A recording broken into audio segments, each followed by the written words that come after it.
Tonight on Politicat, a strike in Syria, the death of ISIS leader Abu Bakr al-Baghdadi. And evaluating Evans, why students are speaking out against one of Northwestern's founders. Plus, reporting on tragedy. We'll talk to the Daily Northwestern reporter covering gun violence right here in Evanston. Those stories and more tonight on Politicat. It's your politics. Right now.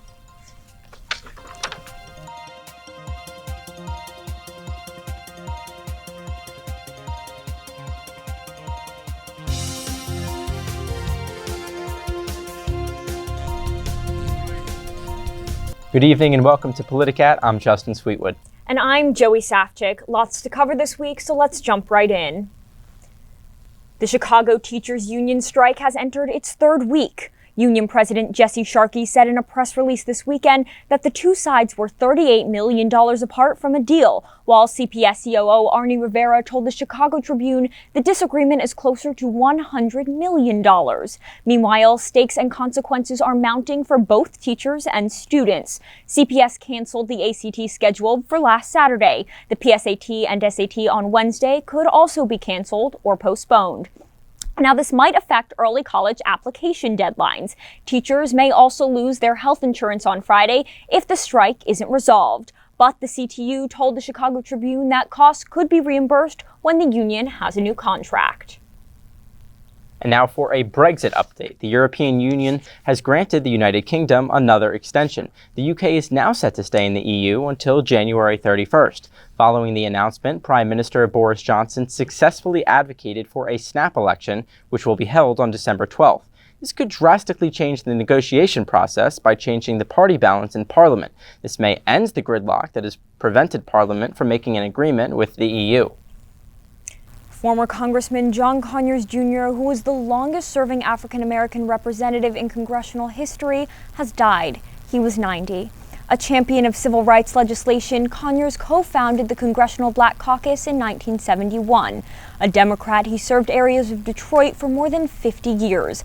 Conyers also served as chair of the House Judiciary Committee and chair of the House Oversight Committee during his congressional career. Conyers' legacy also includes his resignation. He left Congress in 2017 after two women made sexual harassment claims against him. Facebook co-founder Mark Zuckerberg testified before Congress last week. Concerns about Facebook's cryptocurrency, Libra, initially brought Zuckerberg to D.C., but the House Financial Services Committee covered a wide variety of topics during the 5-hour hearing. The CEO was questioned about issues such as antitrust, hate speech, and political advertising in the lead-up to the 2020 election. On Libra, Zuckerberg says that Facebook is willing to hold off on plans until lawmakers approve it. Over the weekend, an unexpected turn of events in the Middle East. Only weeks after declaring he was pulling troops out of Syria, President Trump gave orders over the weekend to launch a raid to capture and kill ISIS leader Abu Bakr al-Baghdadi. Late Saturday night, the president tweeted, quote, "Something very big has just happened." Sunday morning, in an address from the White House, Trump announced the infamous founder of the Islamic State blew himself up as he was cornered by U.S. Special Forces. In his address, Trump said, quote, "Capturing or killing Baghdadi has been the top national security priority of my administration." He also thanked Russia, Turkey, Syria, and Iraq, followed by the Kurds and the U.S. military. The president said the U.S. had Baghdadi under surveillance for a couple of weeks. Although Trump did not notify Speaker of the House Nancy Pelosi and other key Democrats of the raid, as is standard for such high-profile operations, Democrats did praise the offensive.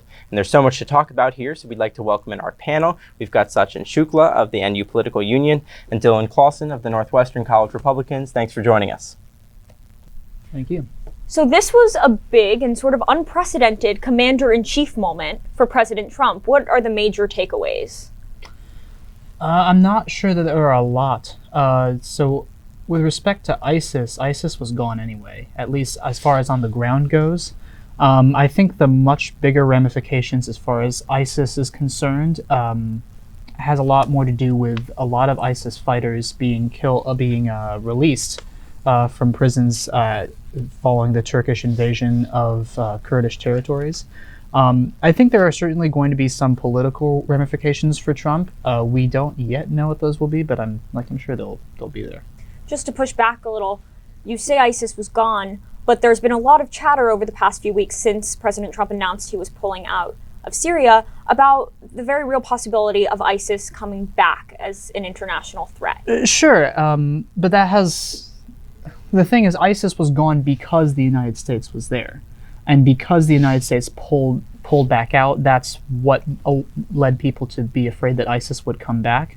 Particularly, again, the fighters getting released from prisons. I think ISIS was very much a territorial caliphate, but it also inspired and may have even helped organize a lot of attacks in Europe. And that part of ISIS was still very much alive, even if the actual caliphate was gone. So I guess there is something there, but I think chatter is not necessarily the most reliable source on foreign policy, to be frank. What about big takeaways from this announcement? What about the timing? Is it a coincidence? Was it deliberate?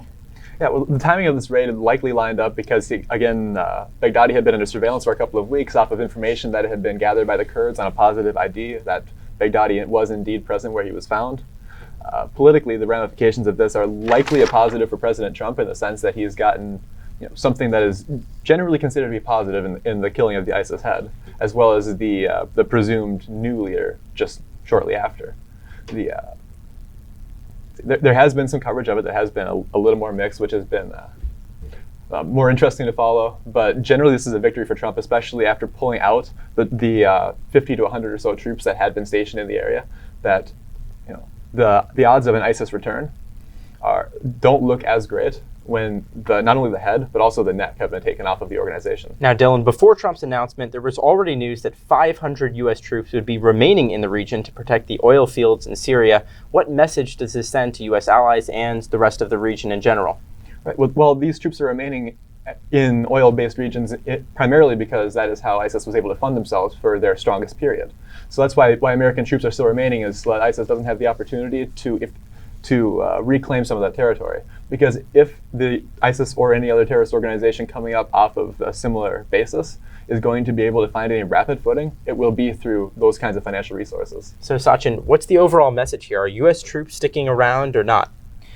I actually was not aware that there would be troops. Did you say oil fields in Syria? Yes, to protect the oil fields in Syria. Yeah, I wasn't aware of that. I think yes, I think that's a good point, that oil is probably where ISIS gets a good amount of its tax revenue. I'm not certain of the actual breakdown on that, but I think that's probably other than that, that's one of the less useful places that U.S. troops could be. I think U.S. energy is better directed trying to figure out this mess between Assad, Turkey, Russia, and the Syrian Democratic Forces, as well as the Kurds. So that brings me right to my next question. What about the Kurds? This is obviously a military victory. No one's denying that. But how is it distinct from the humanitarian crisis happening right across the border? Yeah, I think it's totally distinct. In the same way that, and maybe I'm wrong, but I don't remember the killing of Osama bin Laden having a huge effect on what was going on with al-Qaeda. I think it's totally separate. I don't think it has anything to do with each other. Dylan, what did you make of who he thanked? Did he give credit where credit is due? Right, well, he gave credit to a number of entities that had helped him in this process. Did he give too much credit? I don't know if there is too much credit to go around in a case like this. This is, again, it's a major symbolic victory. It's not necessarily a major strategic victory, but to take off the head of ISIS is a major symbolic victory, and credit really should be given to all who were involved in this.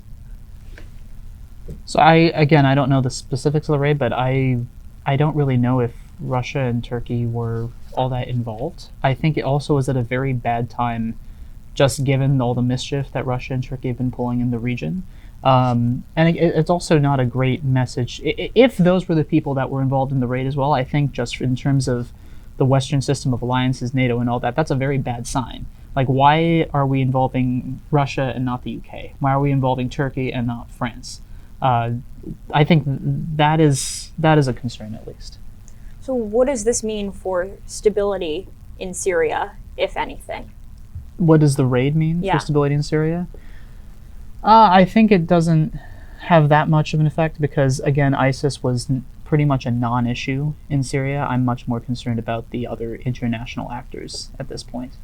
And Dylan, jihadists who still support the Islamic State say jihad didn't end when bin Laden or Zarqawi were killed. Do you think this is any different here? Does cutting the head off the snake really do anything? I don't think this ends jihad. Islamic conflict in the Middle East in particular, as well as international terrorism that has sprung from that, did not end after bin Laden, as you mentioned, and I don't see this being the end of that as well. It is likely that, in fact, that we will see some sort of retaliation from the rogue, about 10,000 or so, who are still scattered across, not occupying territory, but still holding these views and wishing to carry out attacks against the Western world. And there's still the whole social media presence, and Absolutely. the Islamic State media is still running. Absolutely. And Sachin, if this doesn't cripple jihad, what will it do to the ISIS organization as a whole? Will there just be another man that takes charge? I think so. From my understanding, al-Baghdadi was in charge of ISIS for a longer time than any of the other leaders were, and I think he definitely oversaw its rise. So it's certainly possible that his diabolical genius had something to do with the group's success.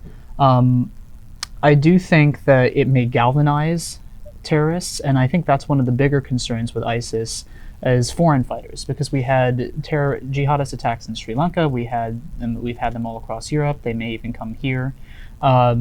If they get the sense that the West is ramping up their attacks against them, they may retaliate, and that's especially, again, with the fighters being released from the prison camps. Dan Byman at the Brookings Institution has done a lot of research on this. That is a big concern for Europe. And of course, we will keep following developments in the region, but we'll have to leave it right there. Thank you so much.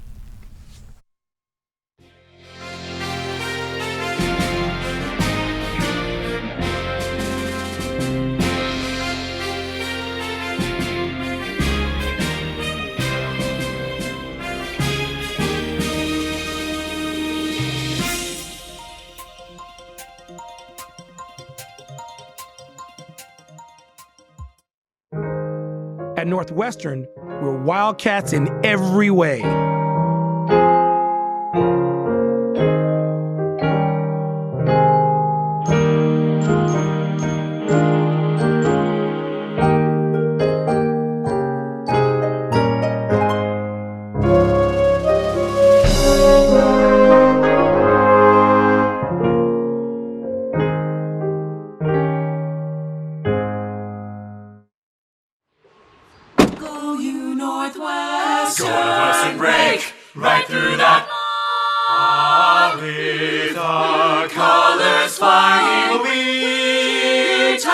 Cheer you all to go. Go you Northwestern, fight for victory, sweet victory, spread for the fame of our fair name, and go Northwestern, win that game. Go Cats! At Northwestern University, we are pioneering innovation and achieving excellence across every imaginable discipline.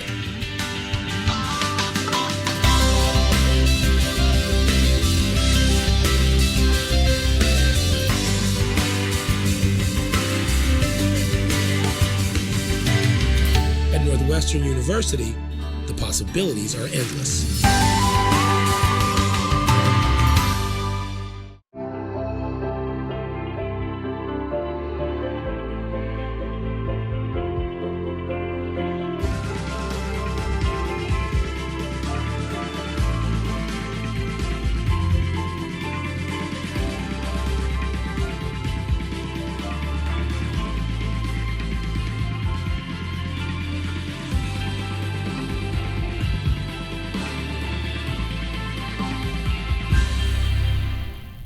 On Saturday morning, the NU community woke up to the rock being painted with messages such as "This land is colonized," an expletive, John Evans, and "Y'all are racist." Here to join us to discuss about the rock and NU's history is Politicat correspondent Megan Lebowitz.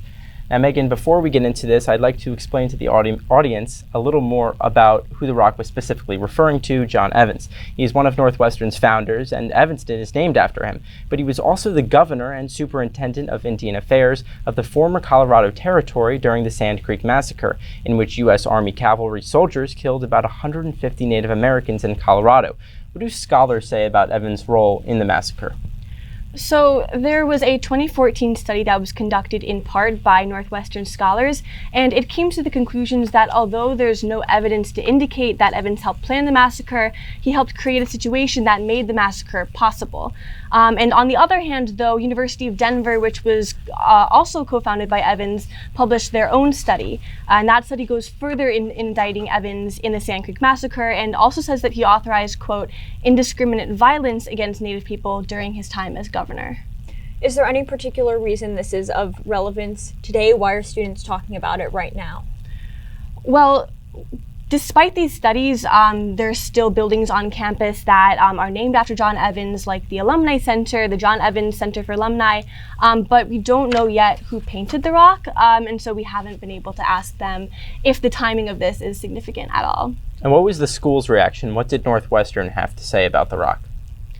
When I reached out to the school for comment, they gave me a statement that said, in part, Northwestern is committed to the principles of free inquiry and expression, but painting obscenities on university property violates NU's policy. And that spokesperson also confirmed to me that it was Northwestern that painted over the rock by Monday morning, again, because of obscenities. And I know that you spoke to a handful of Northwestern students who were passing by the rock about their interpretation. What was the general vibe? How did people feel about what the rock said? It was definitely circulating very quickly and starting conversations on campus. Students were posting about it on social media, and when I was interviewing people at the rock as well, several people came up to me asking about the rock. Why is it painted like this? Who is John Evans? What was he responsible for? And I also saw people taking pictures at the rock. Some people were taking pictures on the rock.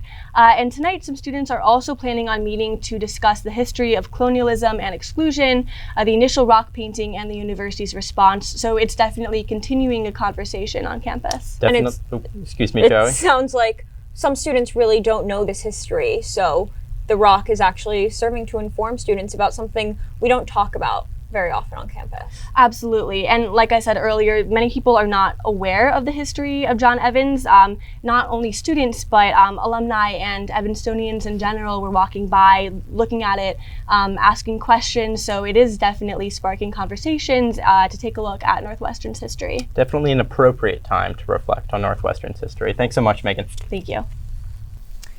And to highlight the journalism going on across campus, we're starting a new segment, asking student journalists to discuss their work with us here on the show. Tonight, we have Chris Vasquez, digital managing editor of the Daily Northwestern.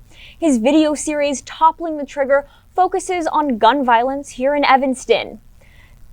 The latest video examines the effects of recent shootings in Evanston's 8th Ward. Chris, thank you so much for being here. Thank you for having me. So I'd like to talk about what started this conversation. Why did you decide to begin this reporting process? You put together a 17-minute piece. This must have taken some research and some time. So I'm from South Florida, and after the shooting at Marjory Stoneman Douglas High School, pretty much all of my friends and my whole Twitter feed were talking about different ways gun violence affects the community, different ways it takes form, and it gave also a lot of proliferation to discussions about how it affects individual communities and individuals within those communities. So summer after my freshman year, I started compiling this massive Google Doc of from about 2005 to what was then present day, summer 2018, of gun deaths in Evanston, different names, different circumstances, loved ones, their contact info, and just kind of trying to figure out what connections I could tie, how I could tell the story. Now, Chris, this is obviously a very emotional issue. Was it difficult to get people to speak with you? Sometimes it was. There were definitely some people who I wasn't able to get in touch with, either because they just needed the space or because some of the cases are still being litigated in the courts and they legally have been advised to not speak to me. Other times, people are really eager to just make sure that these lives are memorialized. People remember these people's names, their stories, and what mark they left on the world. What kind of personal impact did it have on you, an emotional toll?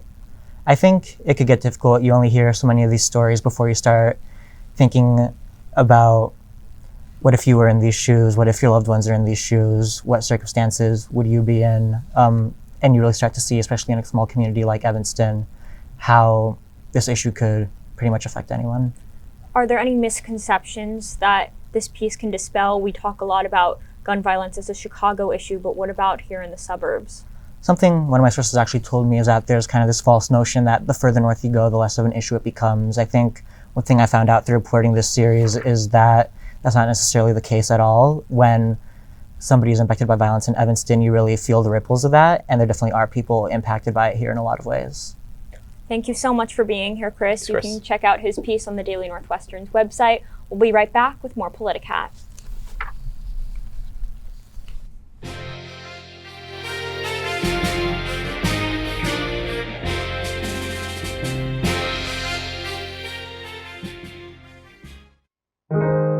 At Northwestern, we're wildcats in every way.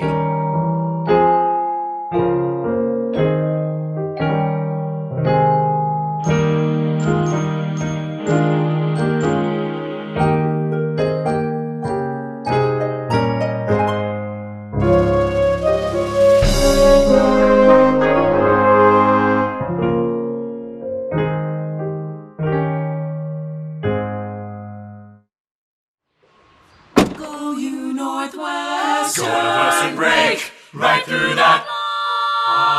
With our colors flying, we will cheer you all the go. Go you Northwestern, fight for victory, sweet victory, spread for the fame of our fair name, and go Northwestern, win that game.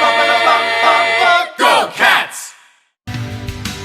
At Northwestern University, we are pioneering innovation and achieving excellence across every imaginable discipline.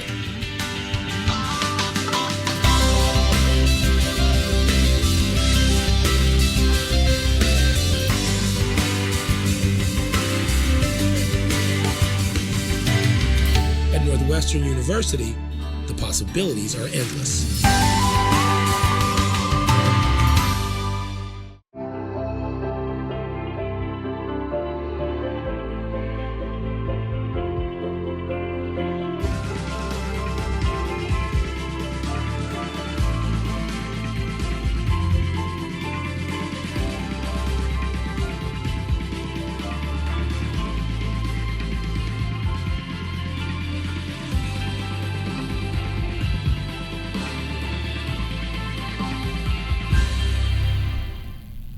Welcome back to Politicat. The city of Chicago is facing a massive budget deficit in 2020 to the tune of $800 million. So what's the plan to deal with this shortfall? To answer that, we turn to Justin with this week's Money Minute.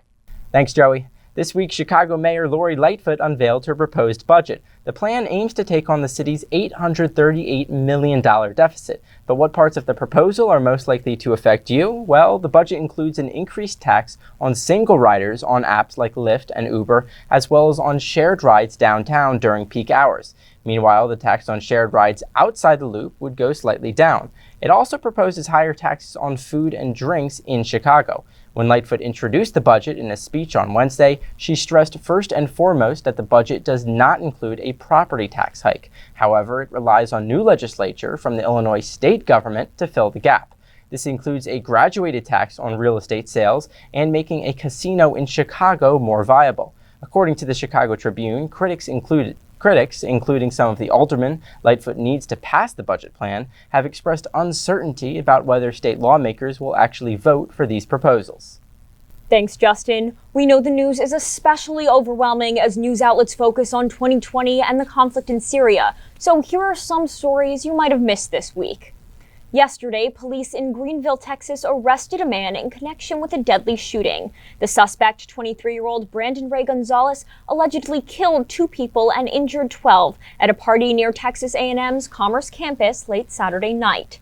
Kevin Berry Jr., a 23-year-old from Dallas, and Byron Craven Jr., a 23-year-old from Arlington, were both killed. Shots were also fired at a vigil for the victims on Sunday, but no injuries were reported. On Sunday, Argentinians elected Alberto Fernandez as their new president over incumbent Mauricio Macri. Fernandez won 48% of the vote, his opponent 40%. Macri's loss indicates Argentinians are rejecting his plan for austerity to help pull the country out of its economic crisis. Inflation in Argentina has increased 50% over the past year, and the International Monetary Fund predicts the country's GDP will decrease by 1.2% by the end of the year. Fernandez has said that he will continue to work with Macri to determine how to best handle the financial crisis.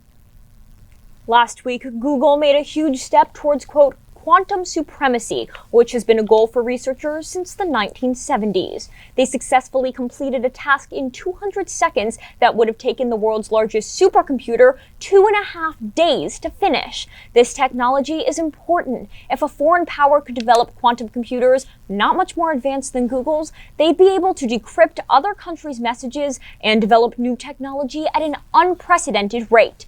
Both China and the US have been investing significant amounts of money into quantum computer technology in recent years.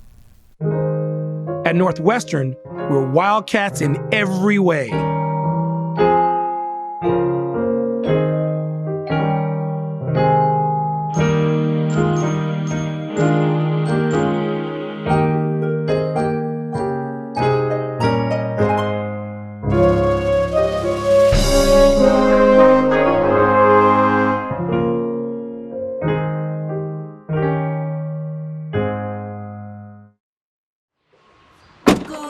Northwestern break right through that. With our colors flying, we will cheer you all to go. Go you Northwestern, fight for victory, sweet victory, spread for the fame of our fair name, and go Northwestern, win that game. Go Cats! At Northwestern University, we are pioneering innovation and achieving excellence across every imaginable discipline.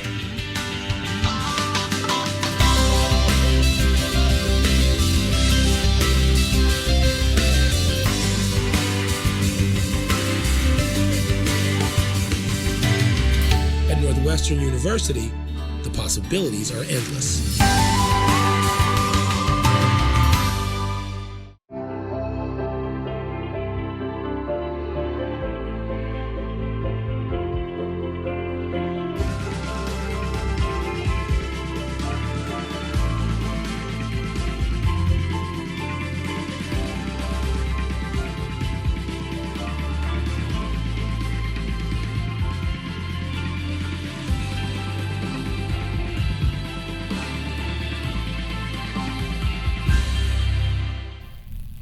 Welcome back to Politicat. To end our show on a fun note, we brought back our guest to play our game Headlines. I'm going to read 3 headlines, 1 real and 2 fake, and you'll guess which one is real. You've played before.